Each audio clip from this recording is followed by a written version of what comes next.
بونسوار. معاكم مدام رانيا حميدة. هنكمل كلامنا ان شاء الله عن منهج جاردن دو فرونسي لسانكيام انيل سنة 5 ابتدائي. كنت شرحت معاكم الوحدة الاولى والتانية لا رونتري سكولير ومون انتوراج. شرحنا unité 1 و unité 2. ان شاء الله هنتكلم سوا في unité 3 في emploi du temps. emploi du temps هنشوف سوا الوحدة الثالثة. بس من فضلكم سبسكرايب للقناة ولايك وشير للفيديو، وهنبدأ على طول نشوف الوحدة بتتكلم عن الامبلوا du temps. بيقول je suis Marc. je suis Marc, je vais à l'école chaque jour sauf le vendredi et le samedi. voilà mon emploi du temps. يعني بيقول ان انا اسمي je suis Marc، انا اكون مارك. je vais انا اذهب à l'école الى المدرسة chaque jour يعني كل يوم، sauf ما عدا le vendredi et le samedi جمعة والسبت. voilà mon emploi du temps يعني جدولي اهو جدول بتاعي. بيقول dimanche يوم الحد، يوم lundi الاثنين، mardi تلات، mercredi أربع، جودي الخميس. طبعا احنا عارفين هو قال ان الجمعة والسبت الجور دو كونجي او ان هو يوم الاجازة، فباقي الايام طبعا عنده فيه مدرسة. بيقول ان لو ديمونش عنده فرنسي ومات يعني فرنسي ورياضة. لوندي عنده أراب وسيونس عربي وسيونس علوم. ماردي ميوزيك موسيقى وفرنسي. ميركردي عنده ماتس. ودي عنده رياضة ورسم. لجودي عنده انجلي انجليزي يعني او انجلش، انجلي وفرنسي وفرنساوي. بيقول j'aime bien يعني أنا أحب apprendre la langue française، يعني أنا بحب جدا أتعلم la langue française. c'est pourquoi je suis heureux pendant ces 3 jours. بيقول عشان كده أنا بكون سعيد جدا أثناء ال3 أيام اللي أنا بدرس فيهم فرنسي، اللي هو ديمونش وماردي وجودي حد وتلات وخميس. dimanche اهو بيقول اهو dimanche mardi et jeudi. le vendredi je reste à la maison، يعني بيقول ان يوم الجمعة je reste à la maison بيبقى في المنزل. je passe toute la journée avec ma famille، بقضي كل يومي avec ma famille.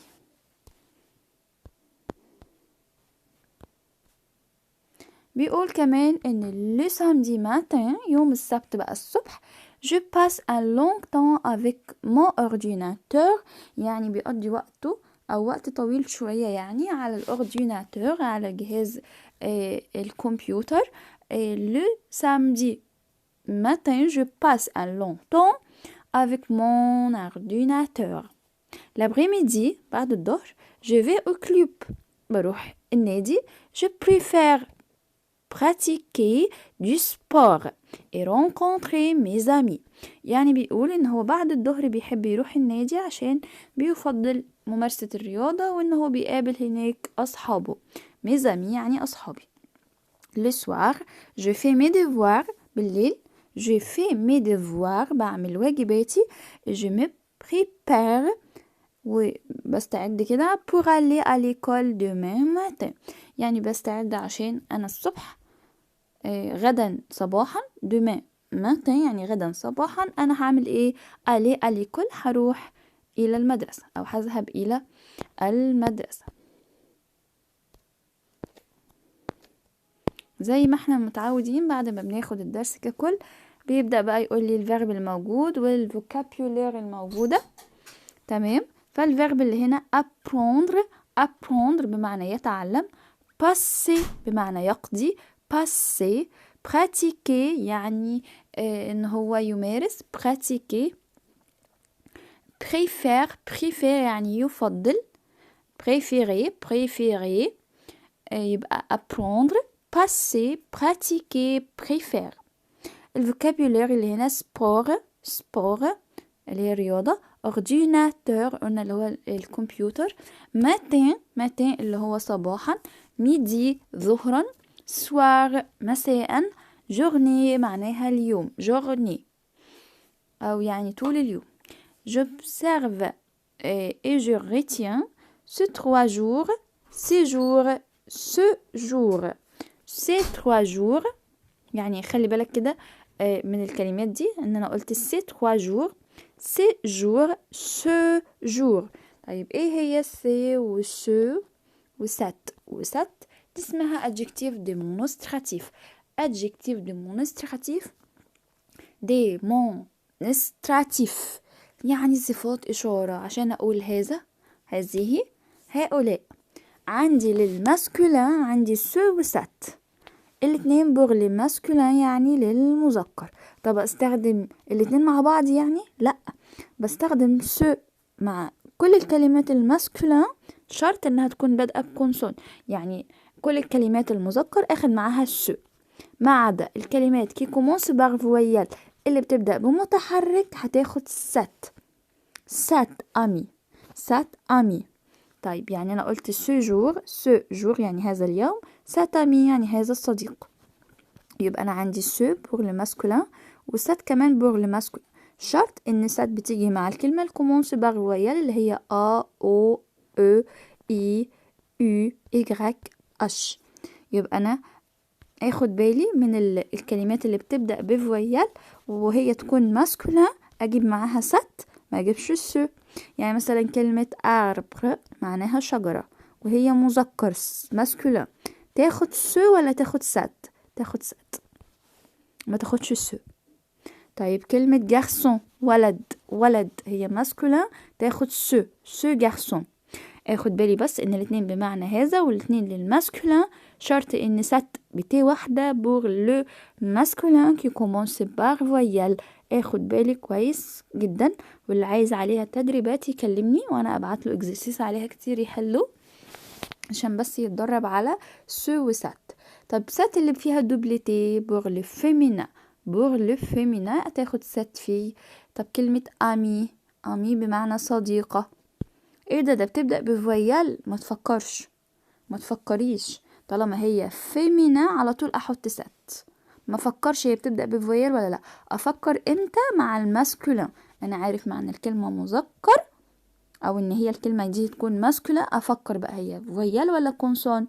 لو هي بتبدأ بكونسون اخلي سو، لو بتبدأ بفويال هياخد سات دي. انما هي فيمينا مؤنث او بيبدأ بساكن او بيبدأ بمتحرك هاخد سات دي. لو هي بقى بلوريال هتاخد سي، بلوريال يعني جمع هتاخد سي. يبقى سو سات بتي واحدة، سات دوبلتي، سيزيلاف اللي هي البلوريال.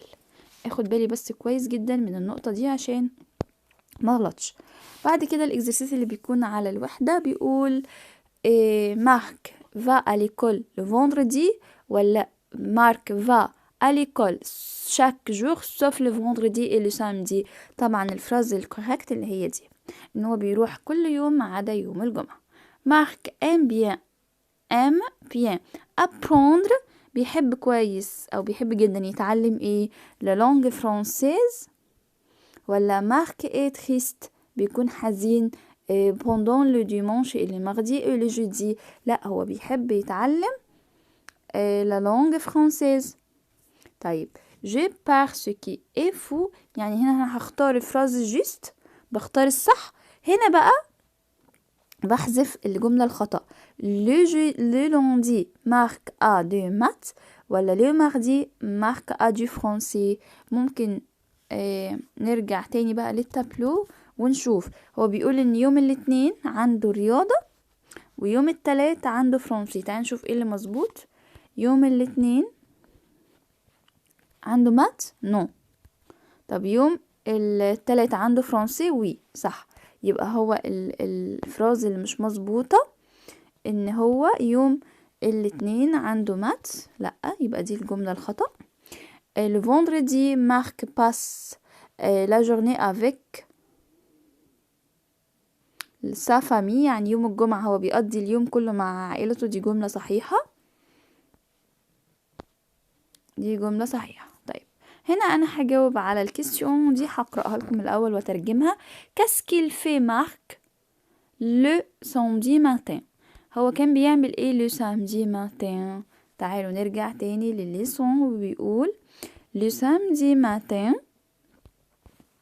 je passe un long temps. هيقول بقى، هقول بإيل مش هقول بجو عشان أنا هقول هو. il passe un long temps avec son ordinateur، على الأورديناتور بتاعه. يبقى أنا هقول il passe، هقول il passe un long temps، يعني بيقضي وقت طويل، تمام، على son ordinateur، على الكمبيوتر بتاعه. طيب où va-t-il après-midi؟ هقول il va au club، هو كان بيروح النادي au club. Quels sont les jours des vacances de Marc؟ الفاكونس دي معناها أجازة. هقول le vendredi et le samedi، جمعة وسبت samedi. Pourquoi Marc est heureux pendant le dimanche et le mardi et le jeudi؟ هو بيكون سعيد عشان هو فيها بيحب apprendre، يتعلم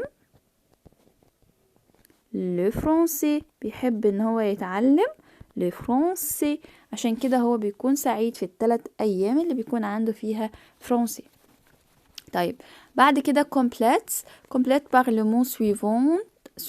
هكمل بالكلمة le samedi matin Marc passe un long moment avec son ordinateur، على الكمبيوتر بتاعه. l'après-midi il pratique le sport. بيقضي أو بيروح النادي عشان يعمل رياضة، le sport au club.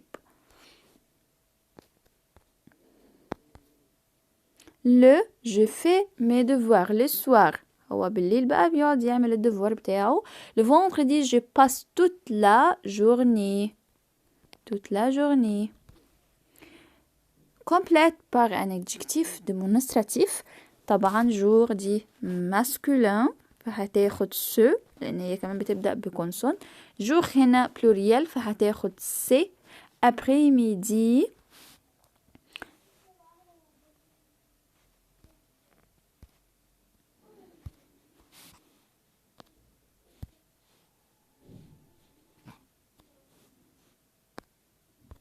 هي كلمة ماسكولين وبتبدأ بفويل، عشان كده هتاخد ست بتي واحدة. utilise le verbe suivant dans une phrase. هستعمل الكلمات دي في جملة، فأنا هقول j'aime bien زي ما هو قال في الليسون j'aime bien apprendre. اهي استخدمت apprendre اهي، مثلا le français. j'aime bien apprendre le français.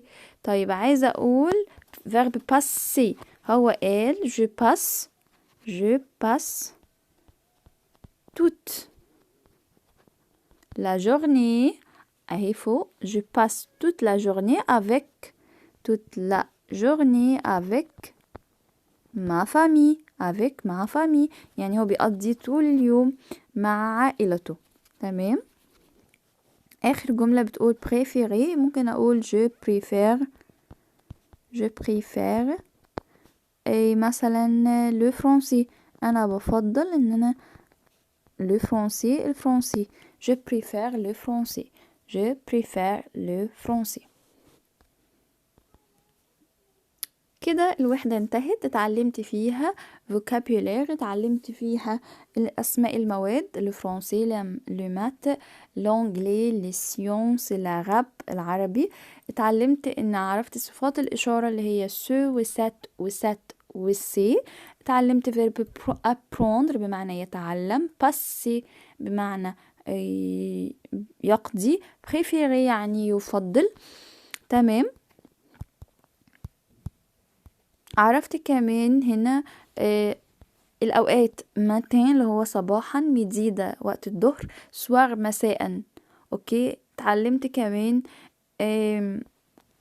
ان انا اقول جمل باستخدام اللسان نفسه. من هنا ان انا اقول مثلا je vais à l'école chaque jour، يعني انا بروح المدرسة كل يوم.